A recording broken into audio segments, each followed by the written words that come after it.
We've set long-term aspirations to tackle the severe impacts of climate change, stark inequality and unfair aspects of globalization that impact everyone and the planet.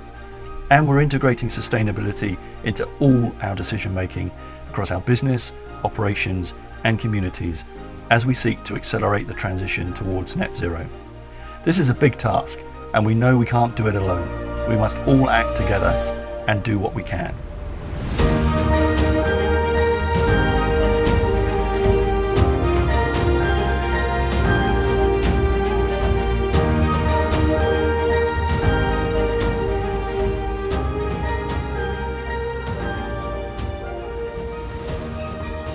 Hi Ian. Hi Michael.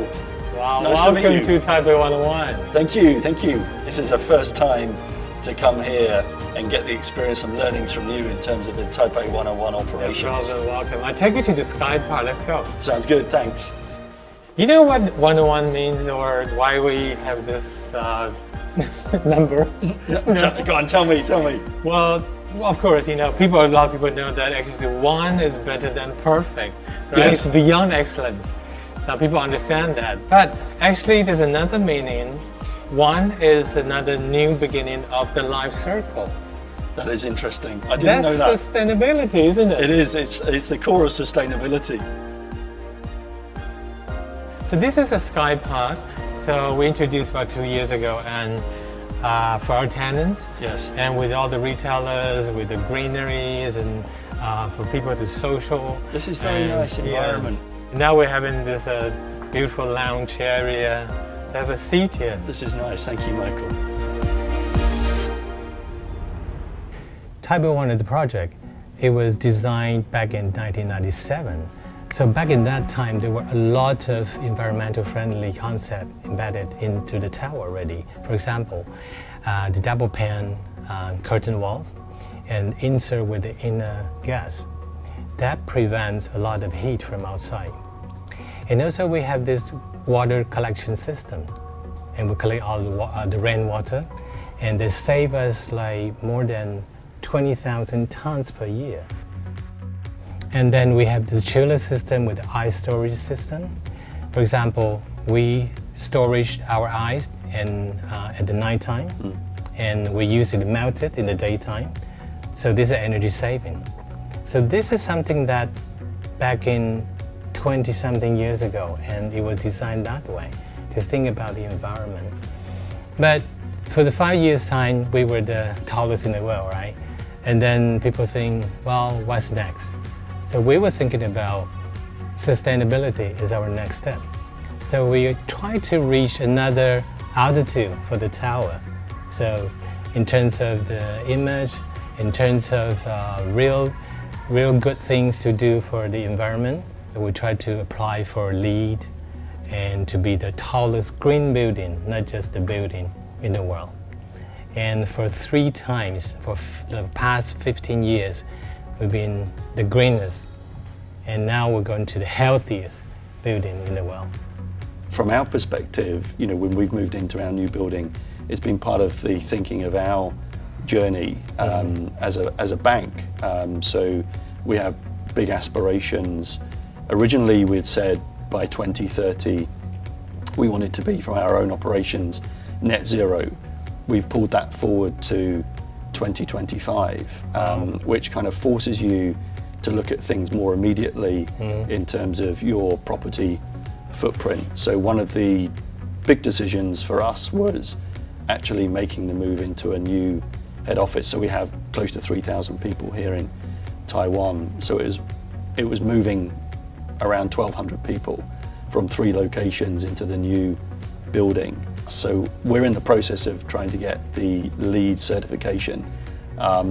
We hope to be able to get the gold certification. Excellent. So I think I may get some learnings from you as part of this process here in terms of what you've done to make that transition. We've made a number of investments to kind of push forward on that agenda itself.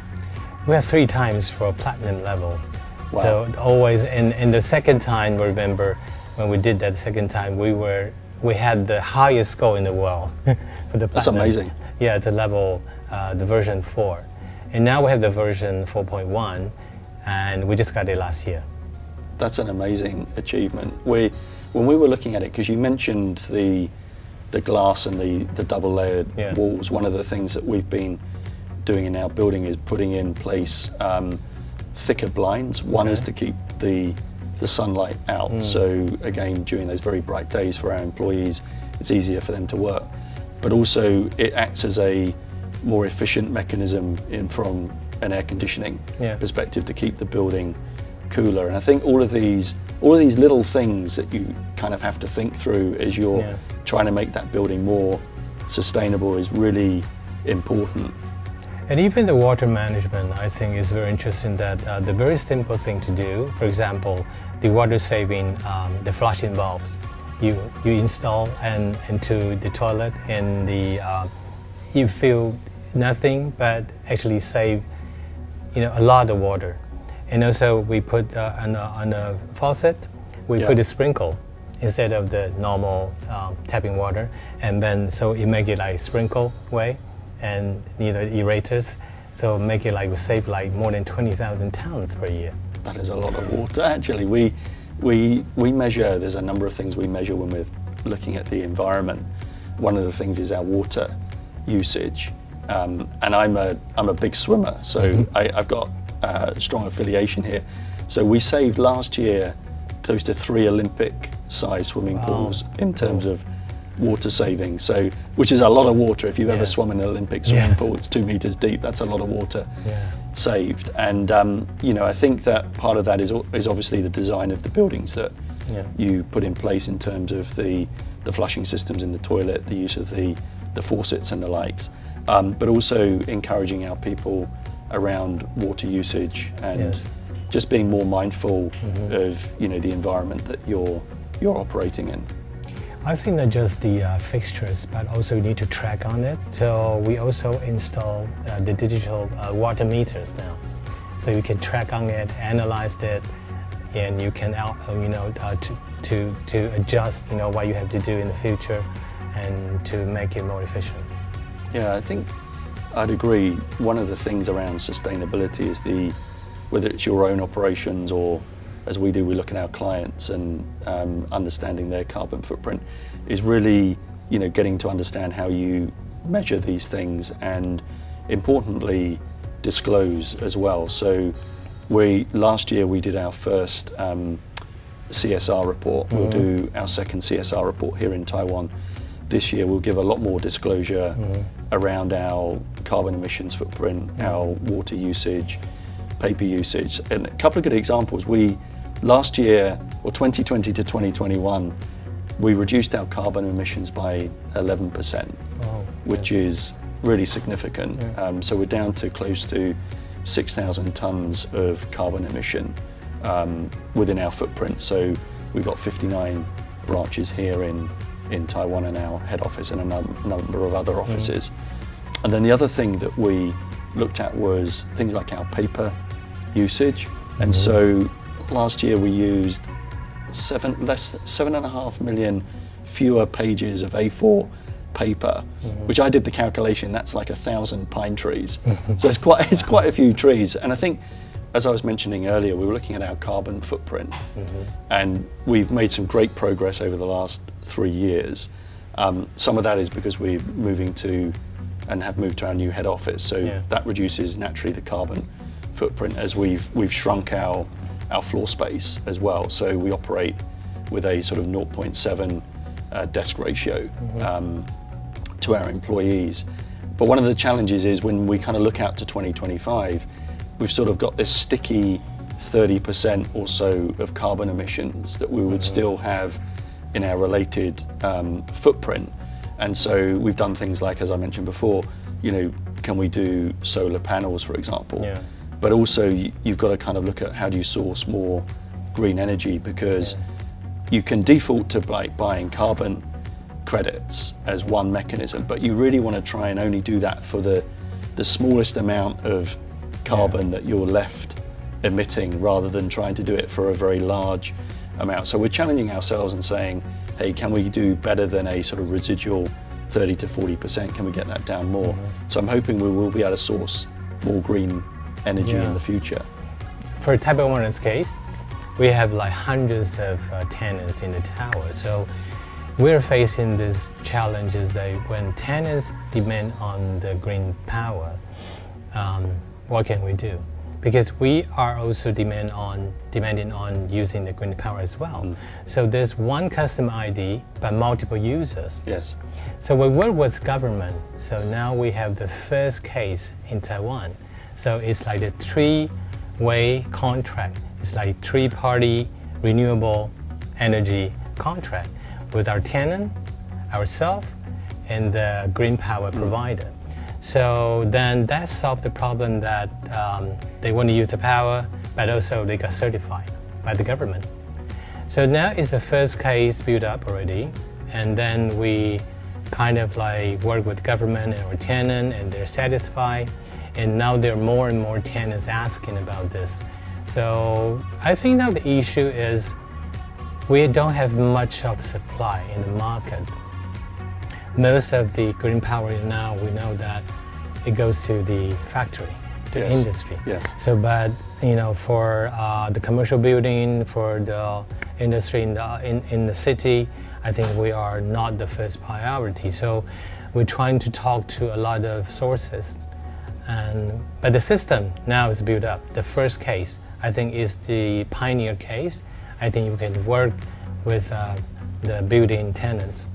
The other thing is we will see inevitably more green energy being provided in Taiwan under the government's plans. And as a bank, we're doing a lot in that space from a financing and transition perspective. So in Taiwan, we financed a lot of the wind projects. Interestingly, we closed our first solar project financing this year. So we've done 6 transactions across wind and solar in total. So I think more than $500 million of financing. And when we look at the aspirations of the government, we will continue to provide more financing into that sector. But one of the other areas from us is we kind of break down the accelerating zero transition to a zero world in a number of different ways. So one of them is our own operating footprint, which we've talked about.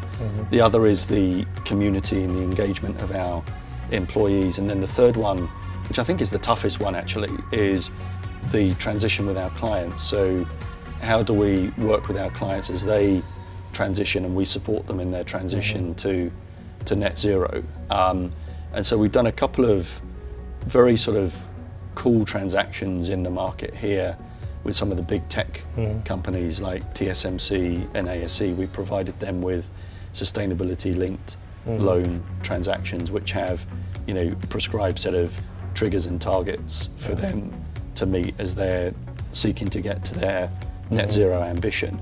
And so there's a lot that the banks can do in facilitating and helping, you know, companies make the transition towards a net zero environment. So we've done a lot to make sure that we've got a lot of the right product on our shelf. So if someone says, actually, I'm interested in investing in green bonds, for example, we're able to provide that service to them. So I think that our observation is that there's an increasing awareness and our stakeholders are demanding more from us. And I think you mentioned you're getting to hear it also from your tenants. Yeah. Right. More of the tenants are looking for more solutions on the renewable energy consumption, and also they're looking for a lot of, like, when they fit out in the office, they need some green policy to follow as well. So we try to intensify all these green guidelines for them. I think the other thing is that Taipei 101 try to be a platform, because we consist of, you know, like a lot of tenants and tourists and different kind of people in and out. So we try to be the platform that to make a good example, and to make people see, oh, okay, you can do this, so we can do that as well, and how to teach people or to share with people, and to make people think that it's not that difficult. I think it's really interesting because the education and awareness. I mean, it's a landmark building in Taiwan, not just in Taiwan, but for the world. And people being able to make that connection between really tall landmark building, but also a very green and sustainable building, and providing support to the tenants as well as they get their own transition, I think is really inspirational, actually. And it's something, you know, it's encouraging for me because it's these kinds of things that we can take home ourselves as a bank. So when we talk to our employees around the move to our new head office, we moved from a very traditional working environment, you know, of structure of offices and pods where people work. And then in our new building, which you must come and see and visit us, we've structured it in a very different way. So it's kind of, it's actually really cool. I feel like it's more like we're going into Silicon Valley, you know, whether it's a Facebook or Google, whoever it may be, you know, it's flexible working environment. We've stacked the building, so each of the floors that we occupy is set up in a slightly different way. And then we provided a lot of what we would call kind of well-being relaxation space. So we've got outdoor space for people.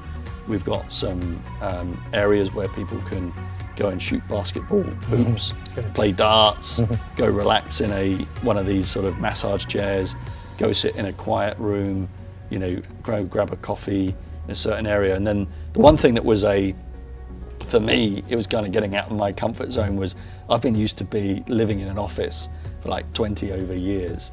And in the new building, no one has a designated desk, right? So you're hot desking, so you have zones you can come and land in. People book their space. I don't have an office. No one on my management team has an office, and I think we've all had offices previously for at least 20 years. And so I sit out now in my own desk area. First couple of weeks, I was like, I wonder how this is going to go.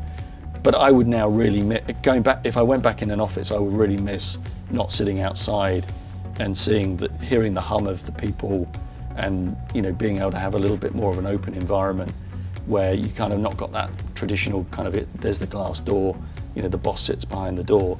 And we've been encouraging our people to collaborate more, use the open space more. And so I think for us, it's a combination of, hey, we're moving to a more environmentally friendly building. That's really good. But we're also transitioning how we work more flexibly. Yeah, I heard you talk about people, and then we are now focusing on people as well, because before, you know, the lead application that more focused on the environment, energy saving, and now the focus on people. I mean, I would say we are getting to more focus on more human. Yeah. Because we talk about social, because of the pandemic, so we created this like 35th floor to be like called Sky Park. So it's like a park in the tower, and the air quality is just like a park. Yeah. And also you create this place that we apply circular economy concept. It's like every furniture is a product as a service, and also the lighting is the 3D printing. Is for that is very cool. It's recycled, you know, circular lighting. So we try to make people get together. They find we call it a third place, you know, the more social and more human and to interaction, but also they can enjoy this place with circular concept. I think the consensus and also the common value are things that, you know, in this big building you need to create, because people have different thoughts about it and different feelings about it, and how can you create this consensus and towards sustainability or to the wellness, while we're gonna go better. There's something that this is a challenge as well, of course. But I think as well as the Taipei 101 is doing good things, I think people will follow, and then they're happy together, and they get together, and then they will appreciate that. See, because Michael, you're ticking the 3 boxes of you've got the aspiration, right? You now want to be the tallest well building. Yeah. It is inspirational, right? So whether that's with your tenants or more broadly, but you've also demonstrated the execution, right? So getting to LEED Platinum is no easy task, I'm sure. Well, I think our team, it's like a DNA in our corporation already. Everybody in the team, they stay a long time here, and they've been through all this journey. They feel like it's naturally to apply and implement all these projects. And I think our tenant can feel that, they get affected, so they understand, so we create this, as I said, the consensus, and they have the same value and the same objectives. I think it's fantastic. I think I've learned a lot today, and it's a privilege to be invited to Taipei 101 to come and spend time with you. I've learned a lot. I'm excited to come and get you over to our building so you can come and see some of the cool things that we're doing. So I can't wait to go as well. Thank you for coming, and I look forward to visiting your new office. Perfect. See you soon. Yes. Thank you. In Taiwan, we're encouraged by the many stories that contribute and showcase progress towards building a better future for generations to come. It is our honor to bring them to you through the eyes of Standard Chartered.